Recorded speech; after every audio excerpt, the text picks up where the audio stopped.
Hello and welcome to a brand new video where today I'm going to be telling you how to win the Fate of England bookmark with all of the three major participants. We're going to start off with William the Conqueror, William the Bastard as he is currently known, the House of Normandy, of course the Norman invasion of England, and of course the historical winners. Now in CK3, of course, it's not exactly like history. You have various mechanics like levies, you've got gold and all that kind of stuff. So I'm going to tell you how to essentially win as, well, firstly, William the Conqueror. Now, as you can see on the map, we start with a load of boys fully spawned in. Now, this is your host. These aren't actually technically your troops. If you go into your military tab here, you can see Special Soldiers. These are your hosts, and this was because we are a historical character. We're doing a historical thing. So all of these guys, you see, they're all got lots of men-at-arms, but mostly made up of levies, as you can see. But it means our own levies, knights, and men-at-arms have not yet been raised.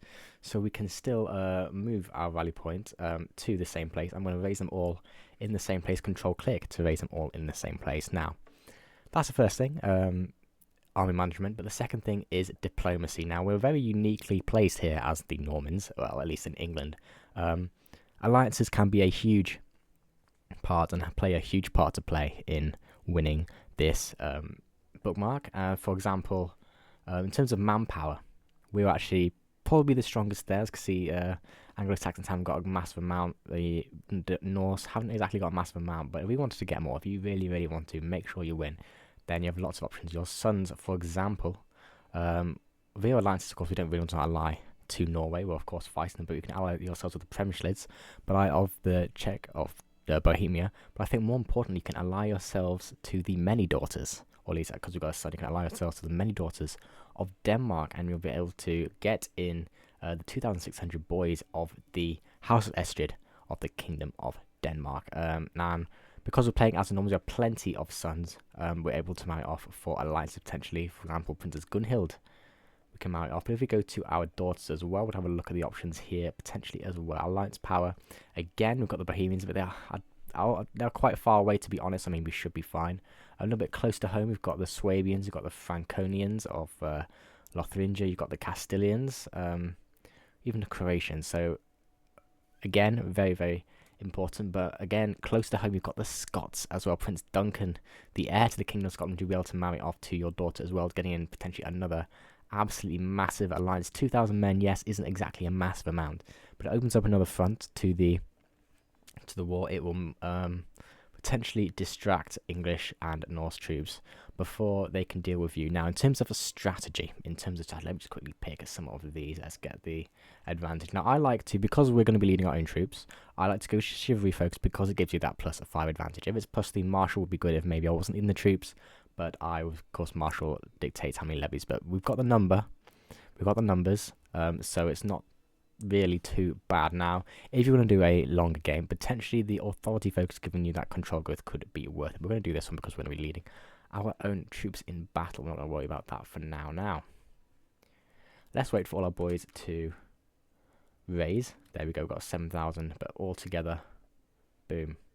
That is all of our levies, all of our guys raised. Now, it says levies there. This, of course, includes these guys levies as well. So we've raised what small amount of levies we have on our own without all the special troops. We've only got about 1,300 men. We're only a duke, of course, with only a small amount of lands compared to these kingdoms, so we really do need them. Now, in terms of strategy, where to land, I would suggest potentially landing in Essex, or potentially even Kent. Now, why would I do that? Why would I suggest that rather than the historical where was it? Where's Hastings? There, down here in Sussex, in, well, South Seax, as it would be known in Anglo-Saxon times. It's because you have proximity to London now. Supply is everything. Supply is absolutely everything. Now, we could, of course, just sail up the Thames and just go straight to London, but I don't like to do that straight away, purely because we don't know where the Anglo-Saxon army is. So what I'm going to do is we're going to go to Colchester, or what is it said? Colchester. What a name. What an absolute name. Alliance from King's Friend. Excellent, excellent, excellent. Now, as you can see here, we were able to land in Colchester. However, here we have the Anglo-Saxon army. Now, again, this is why it's good that we didn't land in London, because yes, I know we've got numbers, but we are also recently disembarked, which gives us minus 30 disadvantage, which is absolutely insane. I know we've got a little bit more advantage with our focus, but that is absolutely insane. Now, supplies everything, and this is why trying to occupy some of these lands and then move on to London, so we've actually got a base of supply we can use to move across and go and occupy, besiege other places, is so important, so we don't just lose men for the sake of losing men. Now, one other thing, I think we're pretty good for manpower, but if you do need any more, feel like you do need any more, of course you can hire mercenaries. Now we have got the gold, we've got over 700 gold, we can do pretty much anything we want. If you want to play a bit of a longer campaign, you might be worth maybe holding off on the mercenaries and looking to invest that in your lands later when you do actually get England itself resolution. We stand stronger together indeed. Now I would suggest taking either Kent or a Surrey before moving on London, so we have got that base to move on and do something else. So we're going to take Colchester and Essex, and then we're going to move on London. Now London will be very significant. Now we've only got 13% war score there purely from Essex. Now London, because it's the capital, we're going to get a lot more war score, and potentially we may be able to capture a son and heir or some family members, which gives us even more war score. And essentially after that, now it will just be hunting down the enemy army, occupying some more territory. Now, as you can see, the enemy army goes north. The Anglo-Saxons, of course, being distracted by the Norse to the north, and also the Scots as well. Now, I haven't actually called them in. We're going to call them in right now, and they shall King Malcolm the Big-Headed. I'm going to call him in, and hopefully that will pretty much be that. Now, we can see that the Norse army has landed in the north of England, in Bebenberg specifically. Now, the AI usually does this. They'll land either up here in Bernicia or potentially a bit lower down in Yorkshire or Jorvik or whatever it is. I think it's the duchy in the 1066 start date. Yes, it is indeed. That's fine. That is good. That's really good for us because that means that we're able to occupy a lot down in the south, and we're able to not be distracted by any Anglo-Saxon army now, because of course we're allied to the Scots. We get to see the fog of war from the surrounding, but we may even see the Anglo-Saxon army emerge up there as they go to deal with that in a semi-historical kind of way. But we're about to take London. Let's see if we can get any major people. There we go. Okay, there we go. We're now 86%. Look how quick that was. We took King Harold's daughter-in-law Christina and his son Godwin, who is the heir to a lot of things, so that is absolutely huge. We've got war score right there, captured heir, enemy capital, occupying plus 10%, as well as Middlesex and occupying counties plus 26%. Look at that, really good progress, and we've barely done anything. It's still, we're just into 1067, and we've got lots of progress to go to. Now, because our war score is so high, the Anglo-Saxons have obviously decided that it is time for their attention to shift away from the Norwegians in the north, back to us occupying their home territory. So what we're going to do is we're going to get our armies together, and we'll try and fight them in a field of battle. Now, they may try and siege down, I'm guessing maybe Colchester, to try and get away from that, but of course we want to. Now, this territory is ours, it's occupied by us, we will be the defender if they fight us on a barony. So that's what we're hoping will happen. I'm going to merge the armies and see what happens. Yeah, they're going to Colchester. Let's go east of Chelmsford. We are going to lead the boys ourselves, of course, at 35 advantage. See, leading on just +5, never back down, +5, and chivalry. Focus was 20 marshals, where we're getting all that from. Let's go to Malden. And then up here, and there we go. We are going to be the defender in this battle. Look at that, look at that. Because we've occupied it, we've got a really good position. We managed to let them come to us because we've put the pressure on them by occupying these counties. Look at the advantage here, straight off the bat. We've got +22. We've got a really good advantage, really good. See with the defenders as well. So they're not getting any defensive bonuses, and we're going to get a nice, easy victory there. And that should take us to 100% indeed. It does. With a peace out, and there we go. That's how you win. As the Normans, it's probably the easiest one out of the three, but it's still good fun. Our next character we're going to have a look at is the King of Norway, Harald Hardrada, or Harald the Hard Ruler. Now, in terms of manpower, we've got slightly less than the Normans. We've got again, similarly to the Normans, we have got a host. It's not as many men. It's only about, well, 2 and a bit thousand. We, of course, can raise the rest of our men-at-arms. We have got more men-at-arms, and of course, because I have the Northern Lords DLC, we've got access to Vigman, Housecarls and Bondi, which are actually very, very good men at arms. So we do have a slight advantage there. Total soldiers, again, we will have about 4,500. Although, again, we do have a fair amount of money. Not as much as the Normans, but we do have enough for mercenaries. So I'm going to raise all the boys. And we're also going to raise some mercenaries as well. Now, it depends on, if you want to roleplay this, you can do the Norwegian band of Elfin, but I think we're going to need a bit more than that, to be honest. So I don't want to spend too much. So let's maybe do the Sami band of Peter, because two of the pikemen and the light horsemen could be very, very good pikemen in the hills, and the horsemen as horsemen. So we're going to raise all of them. We're raising all the boys all together now. In terms of lifestyle, again, we're going to be leading our own troops, so I'd really recommend going with the chivalry. But again, if you look into maybe longer term campaign, getting the control growth for the occupied territories could be quite good. But I'm going to go with the chivalry just purely to win this war. And one last thing before we do in fact set sail, because we have got a load of boys over here in Norway itself. We haven't got any starters in England. We need to have a look at some allies. Now we start off allied to the petty king Guthrum Haraldsson of the Suthria, of course, which is the kingdom of the Isles of the Hebrides of Scotland. So we're going to call them in straight away. We can have a look at our sons. We have 2 sons and 3 daughters. We're going to indeed, guess what, ally ourselves with the Danish. Again, they're so pivotal. We're going to marry ourselves, let's do it to Gunhild Sven's daughter as well, and they will accept them as they will come into the war. Now, in regards to daughters, we're already married, of course. Well, my daughter's already married to the Isles of Suthria, and but my other daughters, let's have a look at what we can get. Alliance power, Normans, a little bit defeats the objective. Saxons, we can get involved with Bavarians, Saxons, Hungarians, and the Kingdom of Hungary, Franconians, Swabians, and of course the Scots as well, which we're going to get in straight away. There could be inbred, whatever, let's not worry about that. So you can get alliances again, which are going to be so huge, especially as we don't exactly have the numbers advantage here now. In regards to strategy, we're going to have to embark and set sail. We haven't got a massive amount of gold, to be completely honest. But I can also call in Duke Adolf of Anglia. Oh, he won't actually accept. That's a shame. I can station men at arms for extra bits and bobs. I can negotiate alliances with inside my realm. Inside my realm, fantastic. Well, I think we are about ready to go. We're going to straight away call in my ally. He's only got 600 troops, about 600 more that are going to be fighting the good fight. So let's raise all the boys. Take a little while to do so. We are still making money, at least for now, but the trip actually is going to trip across the North Sea is going to spend quite a lot of money to embark. So hopefully not too much. We haven't got too much money. We should still be in the positive, in the green, and we are still actually making money with everything raised. We've only got 6,000 boys. It's going to cost only 15 because, of course, we're Norwegian. Which means we've got some pretty good Norse cultural traits here. Let me have a look if I can find it. Coastal warriors, there we go. Where is it? That might not be it. Maritime.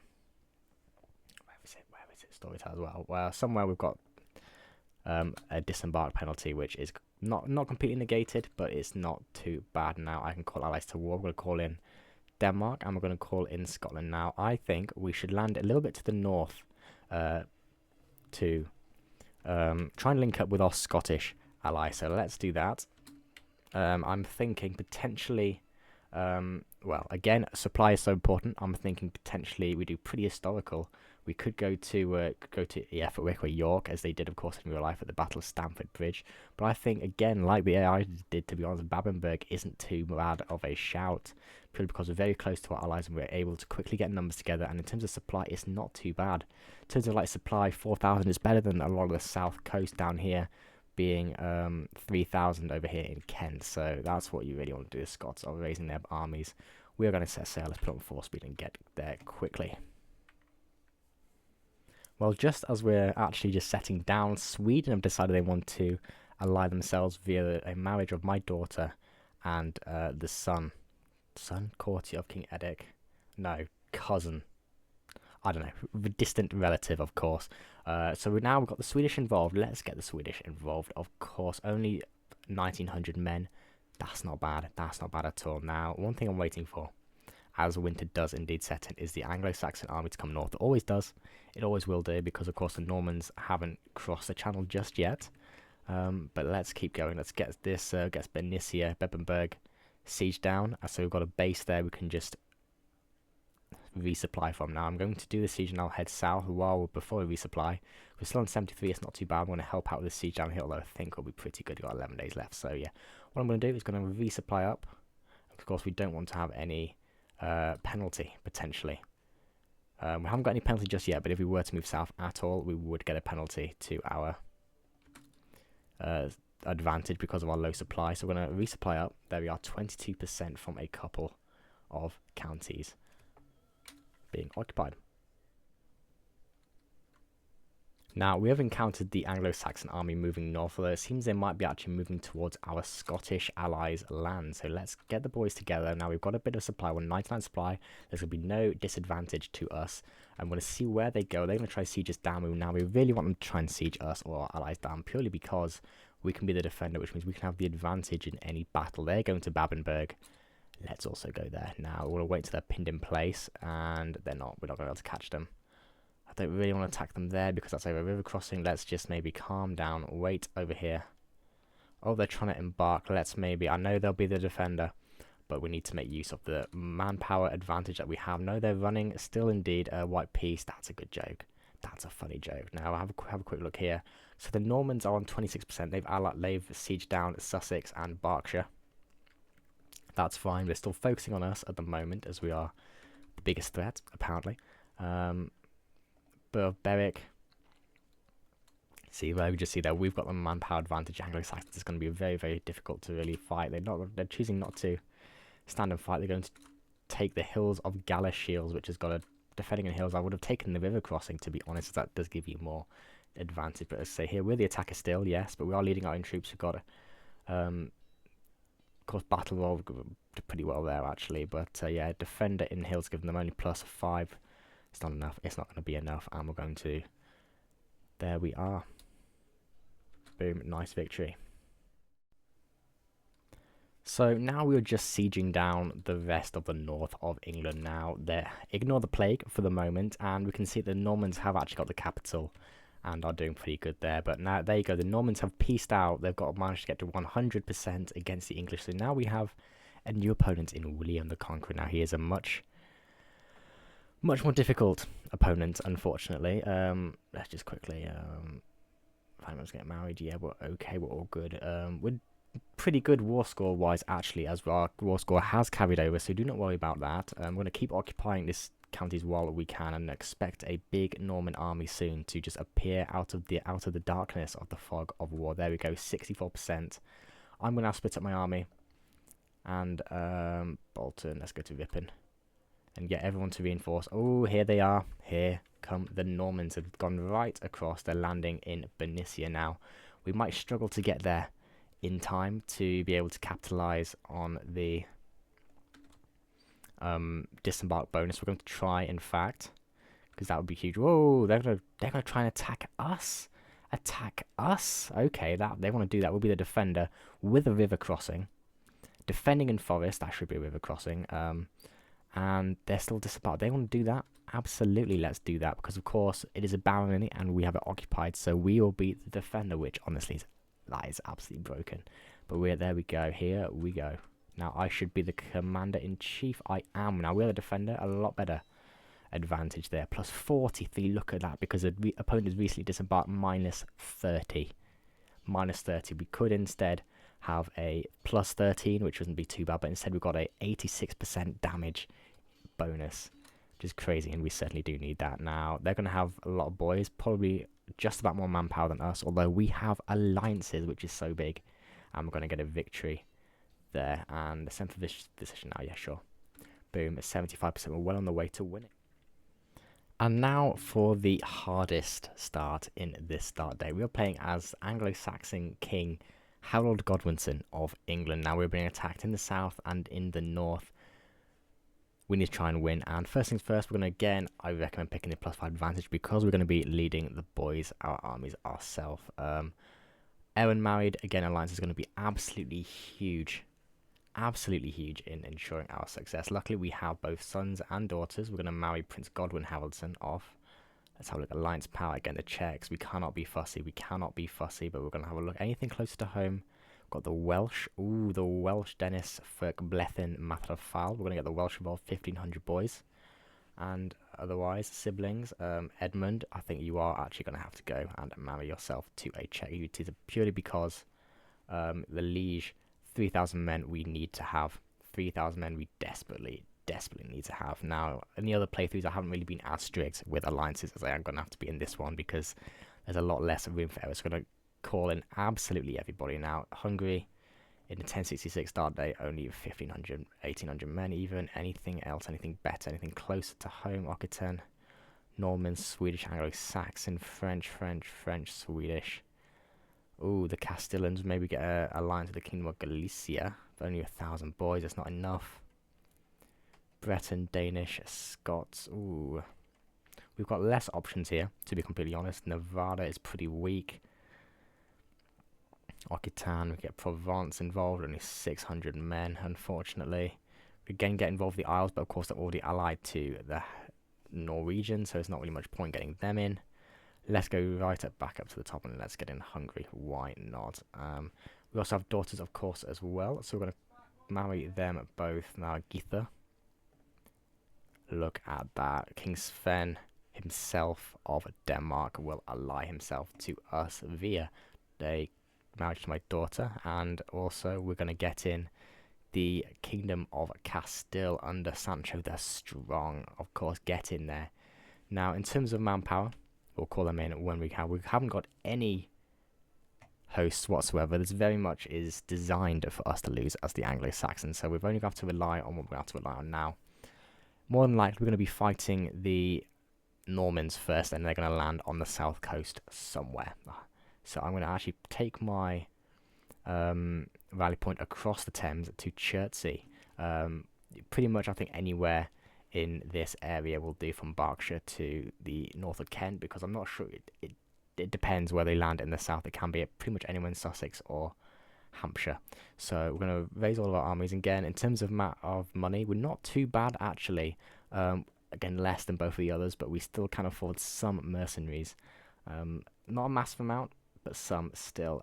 Again, I don't really go to the North Band of Dublin purely because that's cutting our income too close. I'm going to go for the Band of the Horn instead, or go for the Cumbrian Band. How many are going to get?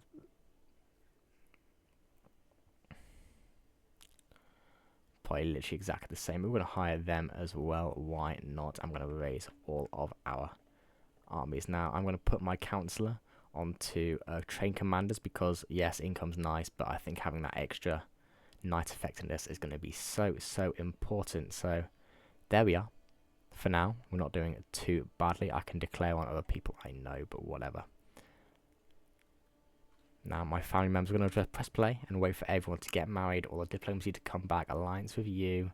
Amazing. We're going to call you in. Come on, where are you? I'm coming to put King Blethin. And he'll after. It's going to take so long because I can only do one at a time. Okay, let's call in everyone. Call in everybody. Now, as you can see from the right-hand side of the screen, we have indeed got a lot of allies joined in. The only problem is they're far away. We've got Hungary getting eventually close to us. We've got Bohemia on the way. We're going to have even Castile on the way, but that's the problem. They're on the way. We're in Denmark, of course, as well. Now, we've got Norwegians landing in the north, and we've got Normans landing in the south. So our focus at the moment is going to be the Normans, purely because our capital is so close to them.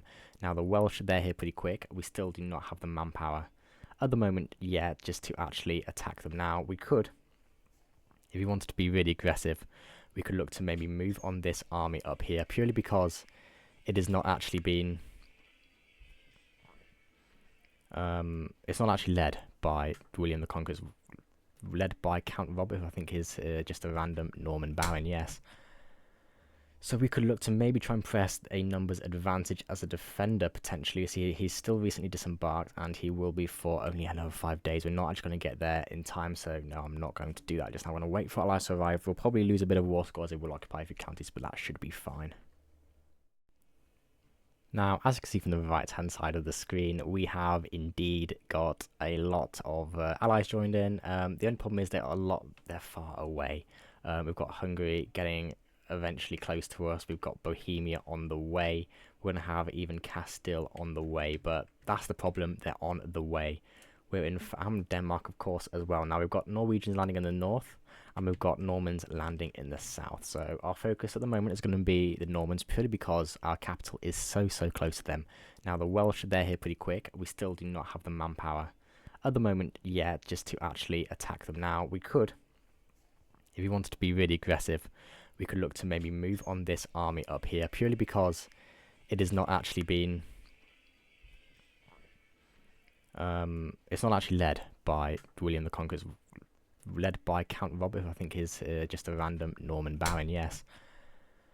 So we could look to maybe try and press a numbers advantage as a defender, potentially. See, he's still recently disembarked, and he will be for only another 5 days. We're not actually going to get there in time, so no, I'm not going to do that. Just I'm going to wait for allies to arrive. We'll probably lose a bit of war score as it will occupy a few counties, but that should be fine. Now, the Danish have arrived, so I think we've got enough boys just for now to take on the Normans. We've got the Danish, the North Welsh, and we've got myself. So let's march south to Portsmouth, which is definitely a lot more down here in reality. But there we go. We look at the green. We're defending in the forest. We'll also have the defensive buildings. Better army commander, because it's not William the Conqueror himself leading his army. And because their armies are split up, okay, that 2,000, I don't like that. We need the Danish to arrive. What are the Danish doing? No, as long as the Danish are doing that, I'm not entering. I'm not doing that battle. Thank you very much. No, thank you. Whoa. We're so reliant on allies. It's like the Crusades in CK3. You literally can't do anything without allies. And now the Castilians have in fact arrived. So we're actually going to try and attack this army, force a decisive battle. And before these guys can actually reinforce by crossing the straits over here, we should hopefully defeat this, get good advantage. We'll see how it goes. Look at that. We're still defending in forest. Better commander, because of course not Robert leading it. I mean, William leading it himself. There we go. But only plus 12. That's not ideal. I've misplayed. I did not lead this myself. But it should still be enough, potentially. Yeah, we're going to get the victory there because we managed to position ourselves very well. We've also got a load of different knights, which are going to be really tallying up. And also because got a council on knights as well. That's going to be so huge as well. Council died, was slain in battle. Oh, that's a big shame. But it's going to be a victory for the Anglo-Saxons, baby. Only 12%, which obviously isn't ideal. Devon, you want an alliance? Fine. Empty council position. We need a new marshal. Indeed, I need a good marshal. That will do and keep you on that knight effectiveness too. We've fended off an army. I think we're going to be aggressive against the Normans. Let the Norwegians do pretty much what they want. I don't particularly care for the moment. Let's defeat the Normans first. Even if it means white peace, just white piecing out, I think it'll be more than worth it.